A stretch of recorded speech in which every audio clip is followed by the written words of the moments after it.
Hello, my name is Breeden. And I'm Lane Whitney. Welcome to Inside College Football. We'll kick off today's show with a recap of the FBS Top 25 matchups from last weekend. In the ABC Game of the Week, we saw a big upset with number 5 Georgia taking down the former number 1 team in the nation, Texas Longhorns, 30-15. Georgia quarterback Carson Beck didn't contribute quite as much as we expected in the big win. He threw for under 200 yards and only 1 touchdown to go with his 3 interceptions.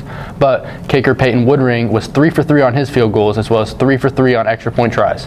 And another SEC matchup, the number 11 ranked Tennessee took down the number 7 Alabama 20-17 in Neyland Stadium during the big rivalry game.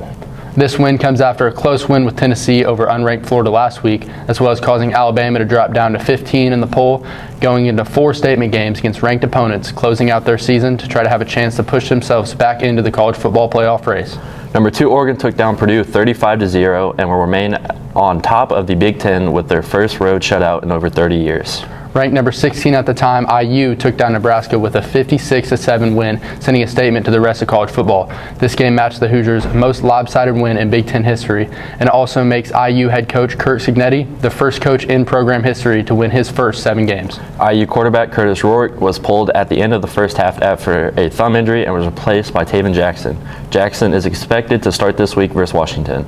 And looking ahead at Week 9 on Thursday night, we'll see number 19 Pittsburgh versus Syracuse. Then Friday night, number 17 Boise State versus UNLV. Then Saturday we have 5 top 25 matchups, those being number 12 Notre Dame at 24 Navy, kicking off at noon. Then at 3:30, number 20 Illinois traveling to number 1 Oregon. Number 21 Missouri is heading to number 15 Alabama. Then a little bit later at 4:15, number 25 Vanderbilt is looking to stay in the poll, playing the number 5 ranked Texas Longhorns.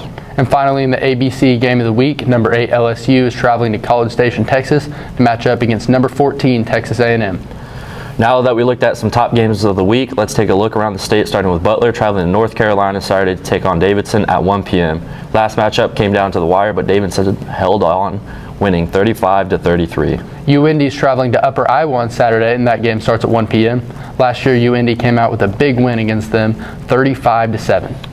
Ball State hosts Northern Illinois at 3:30 p.m. A recap of last year's game, the score was 20-17 with Ball State on top. DePaul is at home versus Wittenberg at 1 p.m. They're trying to continue their undefeated season, currently sitting at 6-0. And last year's game, DePaul defeated Wittenberg 41-35. That's all we have for today. Make sure to tune in next Thursday for College Football Insight.